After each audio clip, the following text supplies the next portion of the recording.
ദുരന്തബാധിതരെ കാണിച്ച് പണം പിരിച്ച് മുക്കിയ കോൺഗ്രസ് അല്ലേ ഈ രക്തസാക്ഷി ഫണ്ട് കട്ടെടുത്തവന് സ്ഥാനാർത്ഥിത്വം കൊടുക്കുന്നതിനേക്കാൾ വലിയ നാണക്കേടുണ്ടോ? നിങ്ങളുടെ സഹകരണ സംഘത്തിലെ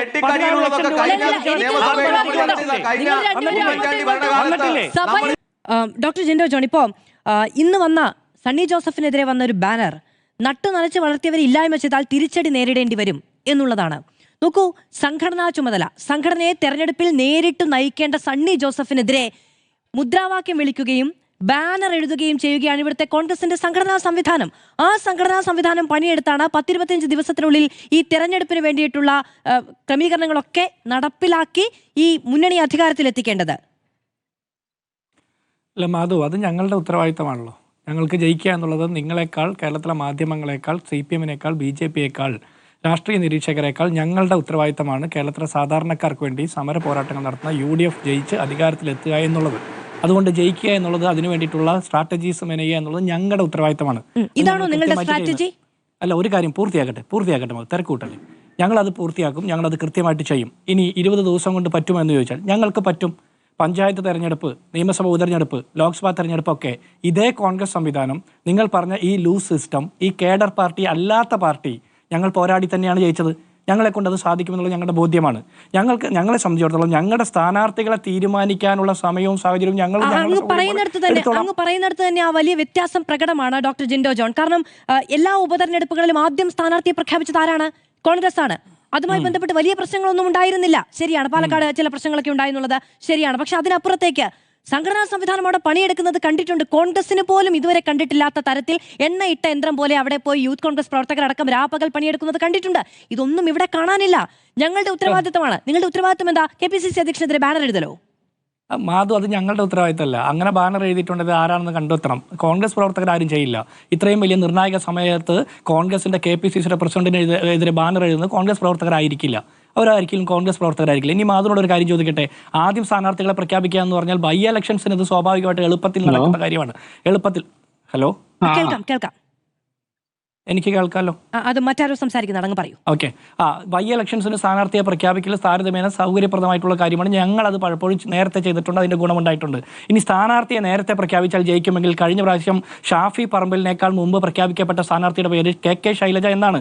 1 ലക്ഷത്തിലധികം വോട്ടിനാണ് പിന്നീട് വൈകി ചെന്ന സ്ഥാനാർത്ഥിയായിട്ടുള്ള ഷാഫി പറമ്പിൽ വടകരയിൽ പ്രഖ്യാപിക്കാത്തതല്ല ഡോക്ടർ ജിൻഡോ ജോൺ. പ്രഖ്യാപിക്കുന്നതുമായി ബന്ധപ്പെട്ട വടംവലി വളരെ ദൃശ്യമാണെന്നുള്ളതാണ്. അങ്ങ് എത്ര പറഞ്ഞിട്ടുണ്ടെങ്കിലും കേരളത്തിൽ ഈ പറയുന്ന നേതാക്കളുടെ എല്ലാം പ്രതികരണങ്ങൾ ഇങ്ങനെ കാണുകയാണ്. ഇല്ല എന്ന് പറഞ്ഞ് സ്വയം റദ്ദ് ചെയ്യുന്നല്ലാതെ എന്താണ് അതിൽ കാര്യം? മാധു, ഞാൻ പറഞ്ഞു പൂർത്തിയാക്കട്ടെ. ഞാൻ ഒരു വാചകം പൂർത്തിയാക്കുന്നതിന് മുമ്പ് ഇടപെടല്ലേ, ഞാൻ പൂർത്തിയാക്കട്ടെ. ഇപ്പം ഈ പറഞ്ഞ ആളുകളെല്ലാം കോൺഗ്രസിനെ എയിം ചെയ്താണ് പറയുന്നത്. അപ്പോൾ സ്വാഭാവികമായിട്ടും എനിക്ക് എൻ്റെ പോയിന്റ്സ് പ്ലേസ് ചെയ്യണമല്ലോ. പാലക്കാട് ബൈ ഇലക്ഷൻ്റെ സമയത്ത് സ്വാഭാവികമായിട്ടും ഞങ്ങളുടെ സ്ഥാനാർത്ഥി പ്രഖ്യാപനം വൈകി. പക്ഷേ CPM-ൻ്റെയോ ഞങ്ങളെക്കാൾ വൈകി. ഞങ്ങളുടെ സ്ഥാനാർത്ഥിയെ പ്രഖ്യാപിച്ചപ്പോൾ സ്ഥാനാർത്ഥിത്വം കിട്ടാത്ത ആൾക്ക് വേണ്ടിയിട്ട് അവരവിടെ സ്ഥാനം ഒഴിച്ചിട്ട് കാത്തിരിക്കുകയായിരുന്നു, P സരീന് വേണ്ടിയിട്ട്. അപ്പോൾ ഇതൊക്കെ രാഷ്ട്രീയത്തിൽ സ്വാഭാവികമാണ്. അപ്പോൾ അതിൻ്റെ പേരിൽ കോൺഗ്രസിൻ്റെ സ്ഥാനാർത്ഥികൾ വൈകുന്നതല്ലല്ലോ കേരളത്തിലെ പ്രശ്നം. 10 വർഷമായി കേരളത്തിലെ സാധാരണക്കാരെ ഭരിച്ചു മുടിച്ച് സാധാരണക്കാരെ മുതൽ ശബരിമല ശാസ്താവിനെ വരെ കൊള്ളയടിക്കുന്ന ഒരു സർക്കാരിനെതിരായിട്ടുള്ള ഒരു ജനവിധി രൂപപ്പെടുക എന്നുള്ളതാണ് ഇപ്പോഴത്തെ പ്രശ്നം. അതിന് സാഹചര്യം ഒരുക്കുന്ന രീതിയിൽ ഏറ്റവും ജയസാധ്യതയുള്ള സ്ഥാനാർത്ഥികളെ ഞങ്ങൾ കണ്ടെത്തിക്കൊള്ളാം. അത് ഞങ്ങളുടെ ഉത്തരവാദിത്വം. പിന്നെ ഞാനൊരു കാര്യം ചോദിക്കാം, വീമ്പ് പറച്ചിൽ 24 മണിക്കൂറും 48 മണിക്കൂറും ഒക്കെ. എൻ്റെ പൊന്നു മാധു, 2025 ഡിസംബർ മാസവും 26 ജനുവരി മാസവും ഒക്കെ കഴിഞ്ഞ മാസമൊക്കെ ഞങ്ങൾ വിചാരിക്കുന്നുണ്ടോ CPM-നകത്ത് ഈ ചരിത്രത്തിലില്ലാത്ത വിധം പൊട്ടിത്തെറികളും പല്ലുകടിയും കൂട്ടമാലപ്പടക്കം പോലെ ആളുകൾ മുഴുവൻ പൊട്ടിത്തെറിച്ച് പുറത്തേക്ക് വരുമെന്നൊക്കെ ഞങ്ങൾ വിചാരിക്കുന്നുണ്ടോ? അപ്പോൾ അത്തരം സാഹചര്യങ്ങളെ കൂടി ഞങ്ങൾക്ക് ഞങ്ങളുടെ സൗകര്യത്തിനനുസരിച്ച് ജയസാധ്യത ഉണ്ടെങ്കിൽ അതുകൂടി പരീക്ഷിക്കേണ്ടതുണ്ടല്ലോ, അതുകൂടി ഞങ്ങൾ ശ്രദ്ധിക്കേണ്ടതുണ്ടല്ലോ. അപ്പോൾ അതെല്ലാം ശ്രദ്ധിക്കേണ്ടി വരും. കേരള രാഷ്ട്രീയം എന്ന് പറഞ്ഞാൽ കോൺഗ്രസിന്റെ മണ്ഡലം കമ്മിറ്റിയും ബ്ലോക്ക് കമ്മിറ്റിയും KPCC മാത്രം തീരുമാനിക്കുന്നതല്ല. അപ്പുറത്തെ രാഷ്ട്രീയ പാർട്ടിയിൽ ഉണ്ടാകുന്ന ചലനങ്ങൾ പോലും ഞങ്ങൾക്ക് ഞങ്ങളുടെ സൗകര്യത്തിനനുസരിച്ച് വളരെ ബാലിശമല്ലേ ഈ പറയുന്ന 140 മണ്ഡലങ്ങളിലും നിങ്ങൾ വിസ്മയം പ്രതീക്ഷിച്ചുകൊണ്ടാണ്. അപ്പൊ ഇത്രയും കാലം പണിയെടുത്ത കോൺഗ്രസ്സുകാരൊക്കെയോ? മാധു, ഞാൻ പറഞ്ഞു പൂർത്തിയാക്കട്ടെ. ഇത്രയും കാലം പണിയെടുത്ത കോൺഗ്രസ്സുകാർക്ക് ഇല്ലാത്ത ബുദ്ധിമുട്ട് മാധുവിന് ഉണ്ടാണ്ടല്ലോ. ഞങ്ങളെ സംബന്ധിച്ചിടത്തോളം, കോൺഗ്രസ്സുകാരെ സംബന്ധിച്ചിടത്തോളം ഈ പരാതികൾ പറയുന്നത്. ഇപ്പൊ എൽദോസ് കുന്നപ്പള്ളി പരാതി പറയുന്നുണ്ട്. എൽദോസ് കുന്നപ്പള്ളിയുമായി ബന്ധപ്പെട്ട ആരോപണങ്ങളുണ്ട്. അവിടെ നിൽക്കട്ടെ. എം ലിജു അമ്പലപ്പുഴയിൽ ഇത്രയും കാലം പണിയെടുത്ത ഒരാളല്ലേ? ഒരു വിസ്മയം വന്നപ്പോൾ നിങ്ങൾ എം ലിജുവിനെ മാറ്റി നിർത്തുകയാണ്. മാധു, നിങ്ങൾ എന്ത് ബാലിശമായിട്ടാണ് ഈ പറയുന്നത്? ഇവിടെ K സുധാകരനെ ഞങ്ങൾ കേൾക്കാനെടുക്കുന്ന സമയം G സുധാകരനെ ആട്ടിപ്പായിക്കുന്ന CPM-നോടുള്ള ഞങ്ങളുടെ ഉത്തരം കൂടിയാണ്. അത് ഞങ്ങൾ കാണിക്കുന്ന ഞങ്ങളുടെ രാഷ്ട്രീയ മര്യാദ കൂടിയല്ലേ. ഞങ്ങളുടെ പാർട്ടിയിൽ അഭിപ്രായ വ്യത്യാസങ്ങളുണ്ടെങ്കിൽ, വ്യത്യസ്ത അഭിപ്രായങ്ങളുണ്ടെങ്കിൽ അത് കേൾക്കാൻ എടുക്കുന്ന സമയം ജനാധിപത്യത്തിൻ്റെ ഒരു ഭാഗം കൂടിയാണ്, ജനാധിപത്യ സംസ്കാരത്തിൻ്റെ ഭാഗം കൂടിയാണ്. അപ്പുറത്ത് അത്തരം ആളുകളെ വർഗ്ഗവഞ്ചകരെന്ന് പറഞ്ഞ് ആട്ടി പുറത്തേക്ക് പായിക്കുമ്പോൾ ഞങ്ങളുടെ പൊളിറ്റിക്കൽ സ്ട്രാറ്റജിയുടെ ഭാഗമായിട്ട് ഞങ്ങൾ തീരുമാനിക്കട്ടെ എന്നേ, ഞങ്ങളുടെ സ്ഥാനാർത്ഥികളെ തീരുമാനിക്കാൻ ഞങ്ങൾക്ക് സമയമുണ്ടല്ലോ. ഇലക്ഷൻ കമ്മീഷൻ നോമിനേഷൻ കൊടുക്കാനുള്ള സമയം അനുവദിച്ചിട്ടുണ്ടല്ലോ, അതിനുള്ളിൽ ഞങ്ങൾ പ്രഖ്യാപിച്ചപ്പോൾ ഈ ജി സുധാകരന്റെ പൊട്ടിത്തെറിയൊക്കെ പറയുന്ന പോലെ തെരഞ്ഞെടുപ്പ് പ്രഖ്യാപിക്കപ്പെടുന്നതിനൊക്കെ മുൻപാണ് സ്ഥാനാർത്ഥിത്വവും പ്രഖ്യാപിക്കപ്പെടുകയാണ്. അതുപോലെയല്ല, നിങ്ങൾക്ക് തെരഞ്ഞെടുപ്പ് പ്രഖ്യാപിക്കപ്പെട്ട് അതിന്റെ സ്ഥാനാർത്ഥികളെ കുറിച്ചുള്ള ചർച്ചകൾ നടക്കുന്നതിനിടയിൽ അത് സാധ്യമാകാത്ത തരത്തിലുള്ള പ്രശ്നങ്ങളാണ് ഉണ്ടാകുന്നത്. അത് സാധ്യമാകില്ല എന്നെങ്ങനെയാ നിങ്ങൾ പറയാൻ? നിങ്ങൾ പറഞ്ഞ സമയമൊക്കെ കടന്നുപോയല്ലോ. ഞാൻ നേരത്തെ പറഞ്ഞല്ലോ, കോൺഗ്രസ് 24 മണിക്കൂറിനുള്ളോ 44 മണിക്കൂറിനുള്ളിലോ ഇത് പ്രഖ്യാപിക്കണമെന്ന് ഇവിടെ ആരും പറഞ്ഞിട്ടില്ല. പറഞ്ഞത് നിങ്ങളുടെ നേതാക്കളാണ്. ഞങ്ങൾ തന്നെയാണ് പറഞ്ഞത്. പക്ഷെ ഞങ്ങൾക്കറിയാമോ തളിപ്പറമ്പിൽ അവരുടെ ആളുകൾ പൊട്ടിത്തെറിക്കുമെന്ന്, അതുപോലെ പയ്യന്നൂരിൽ പൊട്ടിത്തെറിക്കുമെന്ന്, അമ്പലപ്പുഴ പൊട്ടിത്തെറിക്കുമെന്ന്, ഒറ്റപ്പാലത്ത് പൊട്ടിത്തെറിക്കുമെന്ന്. CPM ഇങ്ങനെ കൂട്ട പൊട്ടിത്തെറി നടക്കുമ്പോൾ അത്തരം സാഹചര്യങ്ങൾ കൂടി ഉപകാരപ്പെടാൻ പറ്റുന്ന രീതിയിലുണ്ടെങ്കിൽ ഞങ്ങൾ പരീക്ഷിക്കുന്നേ. അത് ഞങ്ങളുടെ രാഷ്ട്രീയ സൗകര്യമല്ലേ, അത് ഞങ്ങൾ 55 ഇടങ്ങളിൽ ഒഴിച്ച് മറ്റെല്ലായിടത്തും നിങ്ങൾ ഈ പൊട്ടിത്തെറി പ്രതീക്ഷിക്കുന്നുണ്ട്. അല്ല, അത് ഞങ്ങൾ പൊട്ടിത്തെറി പ്രതീക്ഷിച്ചിട്ട് മാത്രമല്ല, ഞങ്ങൾക്ക് ഞങ്ങളുടെ പാർട്ടിയിൽ തന്നെ 3-4 സ്ഥാനാർത്ഥികൾ കൊള്ളാം. ഇവിടെ ഇഷ്ടംപോലെ പൊട്ടിത്തെറി ഉണ്ടല്ലോ അല്ലേ? ഇപ്പൊ കൂട്ടപ്പൊരിച്ചിൽ കഴിഞ്ഞതിന് ശേഷം പ്രഖ്യാപനം എന്നാണോ? മാധു, ഞാൻ പറഞ്ഞോട്ടെ, കോൺഗ്രസിന് വേണ്ടി പറയാൻ വന്നിരിക്കുന്ന ഞാനല്ലേ, മാധു അല്ലല്ലോ. മാധു ചോദിക്കാതിരിക്കുന്നല്ലേ, ഒരു ചോദ്യത്തിന് ഉത്തരം പറഞ്ഞു തീർക്കുന്നതിന് മുമ്പ് അടുത്ത് ചോദിക്കില്ലേ? ഞാൻ പറയട്ടെ, ഞാനാണല്ലോ പറയേണ്ടത് കോൺഗ്രസിന് വേണ്ടിയിട്ട്. അപ്പോൾ ഞങ്ങളുടെ പാർട്ടിയിലുള്ള പൊട്ടിത്തെറികൾ ഞങ്ങൾ തീരുമാനിച്ചോളാം, അത് ഞങ്ങൾ സെറ്റിൽ ചെയ്തോളാം. പൊട്ടിത്തെറി ഉണ്ടെങ്കിൽ ഞങ്ങളുടെ പാർട്ടിയിൽ പതിറ്റാണ്ടുകളായിട്ട് പ്രവർത്തിക്കുന്ന ആളുകൾക്ക് സീറ്റ് കിട്ടിയില്ലെങ്കിൽ അത് ഞങ്ങൾ തീർത്തോളാം. എല്ലാവർക്കും ആഗ്രഹങ്ങളുണ്ടാവുമല്ലോ.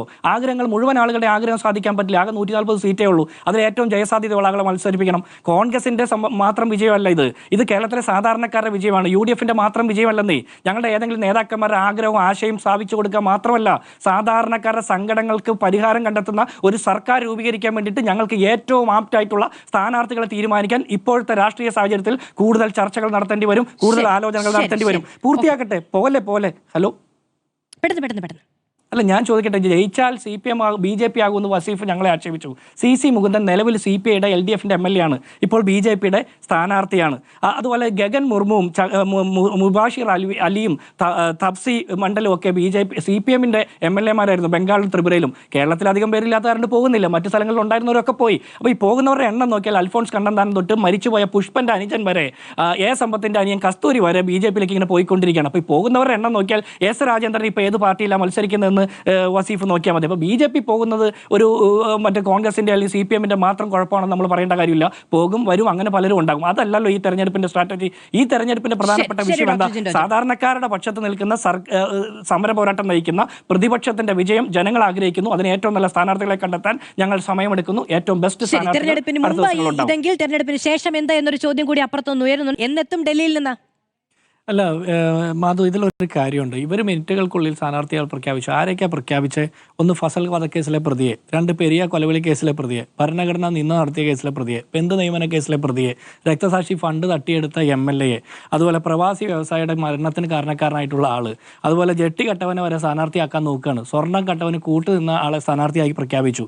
മിനിറ്റുകൾക്കുള്ളിൽ സ്ഥാനാർത്ഥിയെ പ്രഖ്യാപിച്ചൊന്നും കാര്യമില്ല. നാട്ടുകാർക്ക് കൊള്ളാവുന്ന ആളെന്ന് പറഞ്ഞ് പേര് പറഞ്ഞ് പൊതുസമൂഹത്തിൽ വോട്ട് പിടിക്കാൻ CPMകാർക്ക് പോലും പറ്റാത്ത രീതിയിലുള്ള ഗതികെട്ട ആളുകളെ പ്രഖ്യാപിച്ചിട്ട് ഞങ്ങൾ പ്രഖ്യാപിച്ചു എന്ന് പറയാം. ഇപ്പോൾ LDFന്റെ സ്ഥാനാർത്ഥി കൊട്ടാരക്കരയിൽ വസീഫ് ചോദിക്കുക, കോൺഗ്രസിന്റെ സ്ഥാനാർത്ഥി ആരാന്ന്? ഞങ്ങളുടെ സ്ഥാനാർത്ഥി നിങ്ങളുടെ മുൻ MLA ഐഷ പോറ്റി. നിങ്ങളുടെ സ്ഥാനാർത്ഥി ആരാ? ഉമ്മൻചാണ്ടിക്കെതിരെ സരിതയുടെ കത്തിന്റെ നീളം കൂട്ടി ആക്ഷേപം നേരിട്ട് അവസാനത്തെ ഭാര്യ കടന്നു ചെല്ലുമ്പോൾ സ്വന്തം മുറിയിൽ വലിയ ഗതാഗത കുരുക്ക് സൃഷ്ടിച്ച് ഭാര്യയോട് രാത്രി വിളിച്ച് മാപ്പ് പറഞ്ഞ് ഇപ്പോഴും മന്ത്രിസ്ഥാനത്ത് തുടരുന്ന ഗണേശൻ. അപ്പോൾ ഞങ്ങളുടെ സ്ഥാനാർത്ഥികളുടെ മെറിറ്റ് ഇളക്കാൻ നിങ്ങളായിട്ടില്ല. അടുത്ത രാഷ്ട്രീയ വിഷയങ്ങൾ പറയാൻ കോൺഗ്രസിന് നേരമില്ലല്ലോ എന്നാണ് സജീവൻ സാർ പറയുന്നത്. ഞങ്ങൾ രാഷ്ട്രീയ വിഷയങ്ങൾ പറഞ്ഞു തന്നെയാണ് പഞ്ചായത്ത് ഇലക്ഷനും പാർലമെന്റ് ഇലക്ഷനും ഉപതെരഞ്ഞെടുപ്പും ഒക്കെ ജയിച്ചത്.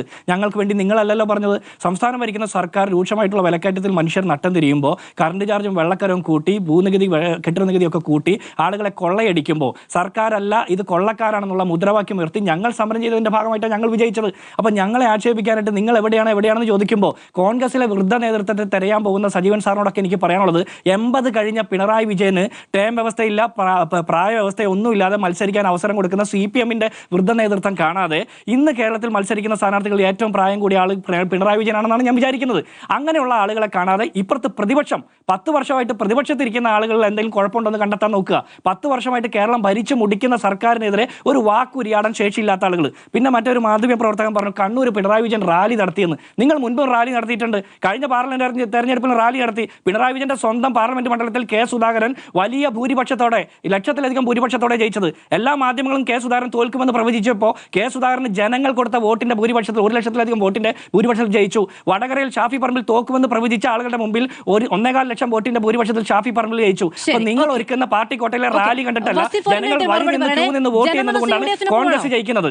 അപ്പോ ജിൻഡോ, ഒറ്റ വാക്കിലേ മറുപടിയുള്ളൂ. ആ വയനാട്ടിലെ ദുരന്തബാധിതരെ കാണിച്ച് പണം പിരിച്ച് മുക്കിയ കോൺഗ്രസ് അല്ലേ ഈ രക്തസാക്ഷി ഫണ്ട് കട്ടെടുത്തവന് സ്ഥാനാർത്ഥിത്വം കൊടുക്കുന്നതിനേക്കാൾ വലിയ നാണക്കേടുണ്ടോ? സ്വന്തം രക്തസാക്ഷിയുടെ ഫണ്ട് കട്ടെടുത്തതിനേക്കാൾ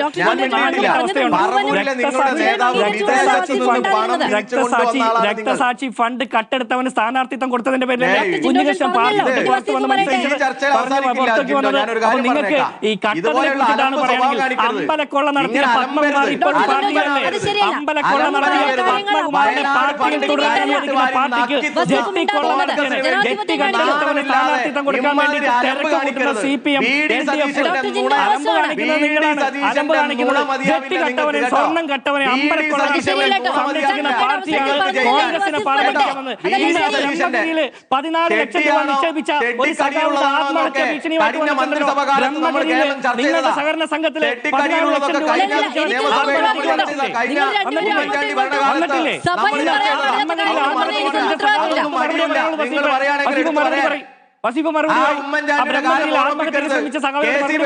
ഓർമ്മിപ്പിക്കരുത്. അല്ല, KC വേണുഗോപാലിനെ ഓർമ്മിപ്പിക്കരുത്. ബ്രഹ്മഗിരിയല്ല, IC ബാലകൃഷ്ണൻ മനുഷ്യരെ കൊല്ലുക. കോൺഗ്രസുകാർ 5 പേരാ ആത്മഹത്യ ചെയ്യേണ്ടി വന്നത് നിങ്ങൾ IC ബാലകൃഷ്ണന്റെ പേരിൽ മറന്നുപോയോ?